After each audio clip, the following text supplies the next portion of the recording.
Welcome to Doc Discussions with Dr. Jason Edwards, brought to you by St. Luke's, St. Louis.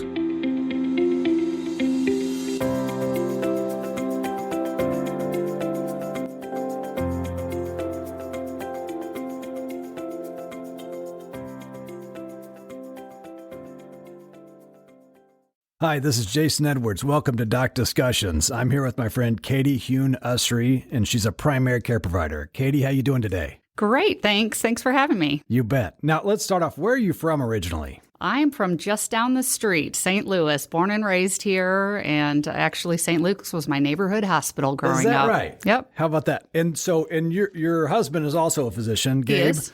And where did you guys meet at? We actually met in medical school in microbiology class, actually. And so it kind of started in med school and then continued on. And we got married right at the end of med school and then started a practice together. Very cool. And you guys were in practice together for a long time. We were. Actually, we both started out of residency with St. Luke's and started a practice out in the Winghaven area and grew that drastically to then start a second practice in Chesterfield Valley. And that's what we did for many, many years, probably about 15 years. Is that right? And now he continues on with the practice. He does. About 3 years ago, though, I decided to break off and start a concierge-style medicine practice. And he remains in our original practice, but I decided I wanted to do things a little differently. So the average primary care physician manages about 2,300 patients. But concierge physicians typically have 400 to 600 patients. You were probably busier than that, but does that sound about right? That's exactly right. Yeah, unfortunately, we weren't able to fill a position of a physician that retired that was with us. So we actually, both my husband and I had an extremely large practice. Yeah. Now I've gone down to taking 300 patients is my max that I'll work with, and it's a much more enjoyable number. Yeah, so studies show that primary care provider spends about 18 minutes with each patient. How does that change as a concierge physician? It changes a lot. And that was the main reason I wanted to go into concierge medicine, is because I wanted to dive deeper into my relationships with patients and felt I could treat them better if I knew more about them as an overall person. And so I'd say we're probably at about, my minimal appointment is 30 minutes for something, that's not very time consuming, but most of my appointments are an hour. And every year I demand my patients come in for an hour and a half preventative care visit. And we just go over their entire health and everything we can do to keep them healthy. And I love that. So what are some of the things that you focus on during those visits? Well, like I said, once a year when we do our annual physical, we do a lot of preventative health in the sense of wanting to see what their goals are to make some healthcare changes, what my goals, for them would be, and then figuring out a common ground. We, of course, go through all their preventative steps that they need that, for good requirements in the sense of colonoscopies, mammograms, things like that. But a lot of it is what is a goal for my patient and how they can stay healthy. Yeah.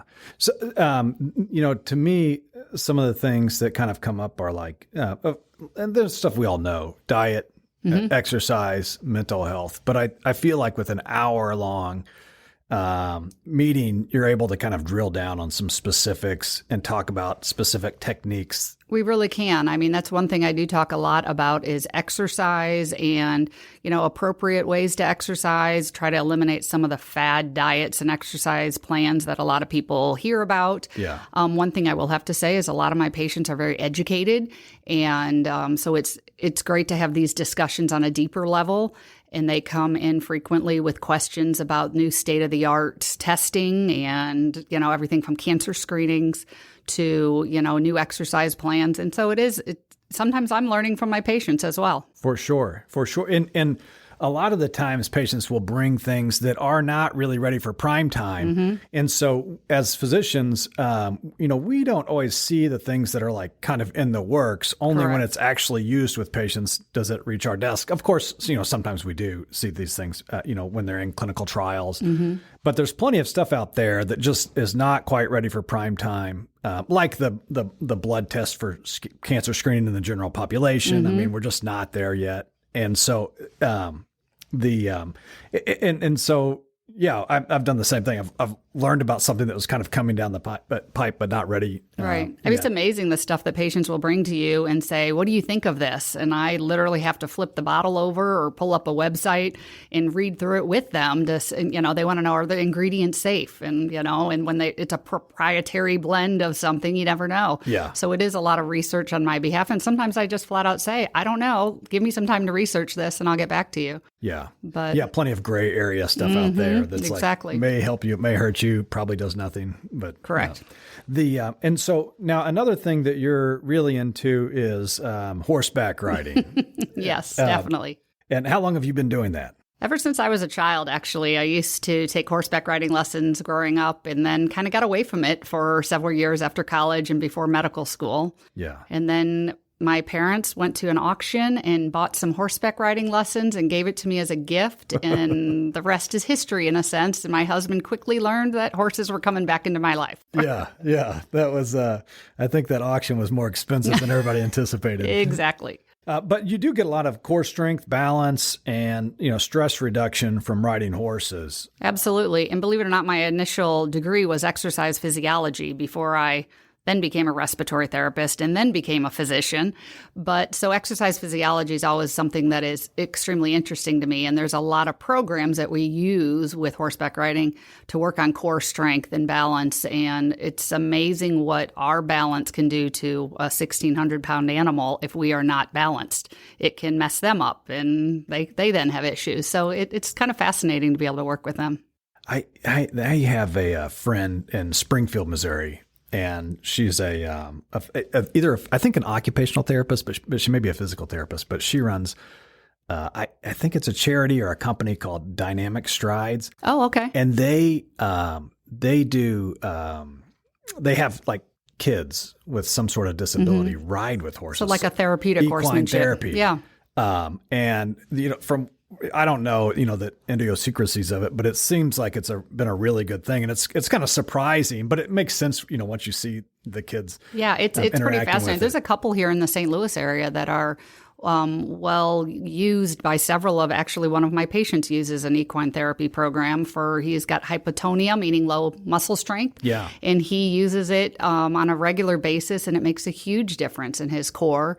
And then there's also, of course, the psychosocial part of the horse there's some good studies that have been done that horses can really sense what we're feeling. Yeah. And so it's probably a two-way street.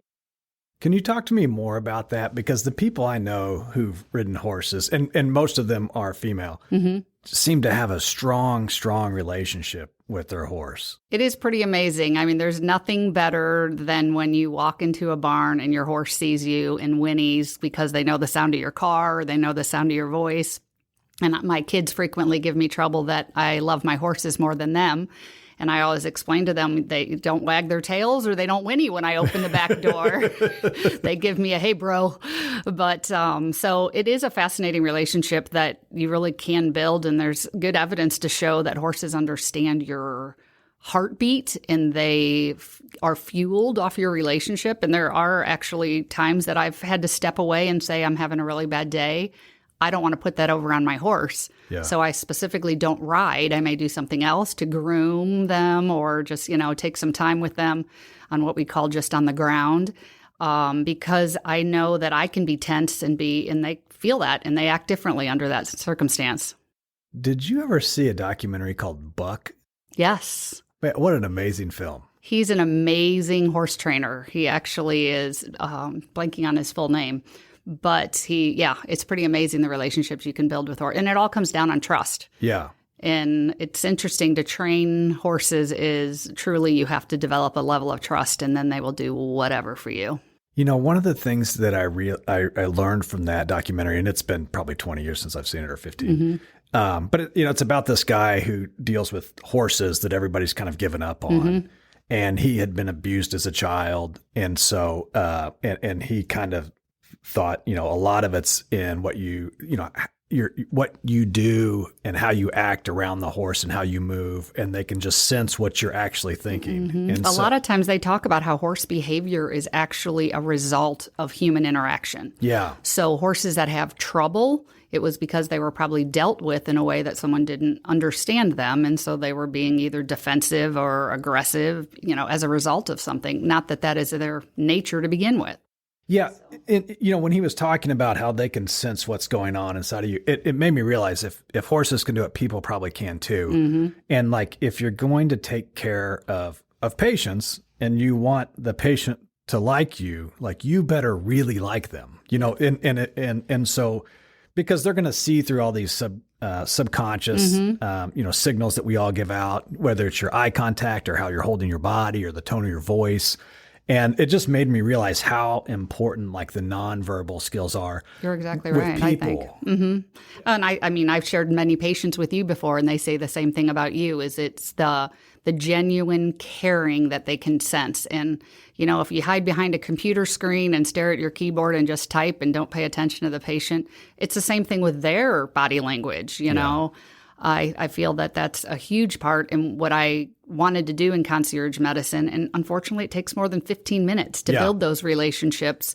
And that's what I love about the time I have, and the patient's access to me. There's several times people will text me in the evening, that are my patients, and that's because that's when they need me, and that's perfectly fine. Yeah. So now you have the bandwidth to kind of deal with that. Exactly. But as a primary care physician, it's kind of hard not to be in front of the keyboard because you're just so crunched for time. Yeah. And it's just one of the things that kind of gets sacrificed understandably. And so, that's really a beautiful thing to be able to kind of sit there and have, deep relationships with your patients. And I'm sure it's rewarding. It is very rewarding. And to take care of an entire family as well, both the, spouses and their children, it helps you really understand where they're coming from, So I take care of, I've always loved the adolescent age, and I take care of a lot of kids that, when I know the whole family dynamics, it helps understand what's going on at home. So it's neat to build those true relationships instead of just those quick in and out the door things. Yeah. Mm-hmm. One of the things I really appreciate about you is you're a hardworking physician, and you and your husband have taken care of so many patients, high volume. But you're also raising two young boys who seem to be thriving. Yeah. And it's that's where I want to be, in 10 years. But I mean, of course, with kids, there's always challenges. But sure. Is there any advice you could give me? And truly, because I feel like you and Gabe have done a remarkable job. And it's and I know that the boys are they both in high school? No, one's in his first year of college. Okay, and first year of one's college. Junior in high school. Junior in high school. Yeah. So they're getting up there. But I mean, it's a tough road along the way. And believe it or not, I originally wanted to go into ICU medicine because that was my background. Yeah. And I was pregnant in residency with my first child, and realized when I looked at him that I would be, or he would be probably 7 years old by the time I was back to being a full-time mom and not a student. And I just decided that wasn't capable for me to build that relationship. Yeah. When I started, med school, I was much more driven career-wise. And then when I had a baby, I realized, I'm a little bit more maternal than I thought. Yeah. So I do worry, though, sometimes that am I not around as much as I could be as a stay-at-home mom, or even a mom with more of a part-time job. But I will have to give kudos to my husband, who always has said, my priority is kind of happy wife, happy life. Make sure that I'm there and available for the kids, and he can hold down the whole fort. So it was one of the blessings of him saying, go do something different. Go do concierge medicine. It's a better lifestyle for me. I think it's better care for my patients. Yeah. And so then everybody benefits from it. That's great. My wife, she's an high-risk OB-GYN, but she also did a surge critical care fellowship. So she did ICU for a while. Mm-hmm. And there's always, sacrifice. And, we kind of got to the point to say, hey, we've got to kind of back off the ICU. It's just, it's too much. It's tough to give that up. Is. But it's, we're always making sacrifices for the family, and it's the right thing to do, I think. It is. And as the kids get older, it's fun to watch them grow and take, hopefully, the value system we instill in them, and then choose appropriate friends and things like that to then, go on and start their lives. And as my oldest went off to college, I'm like, I think he's on the right track, I hope. Yeah. And, for kids going to college, my advice to them would be like, you're going to make mistakes. Like, that's what college is for. but hopefully they're small mistakes. Hopefully they're reversible mistakes. And, but I'm sure they're going to do great. They'll do great. Yeah. And as they're trying to figure out what they want to do in life, I always remind them that I took about 2 different careers before I ended up in medicine, and you may change your mind, and there's no harm in that.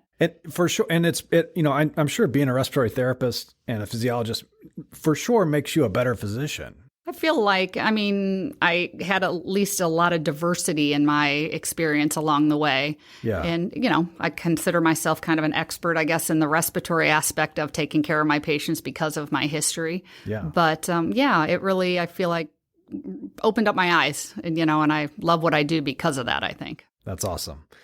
And so there was a study in 2021 where they found that physician burnout rate was 63%, and primary care, was at, of course, emergency medicine is always high on that, but primary care was pretty high on that.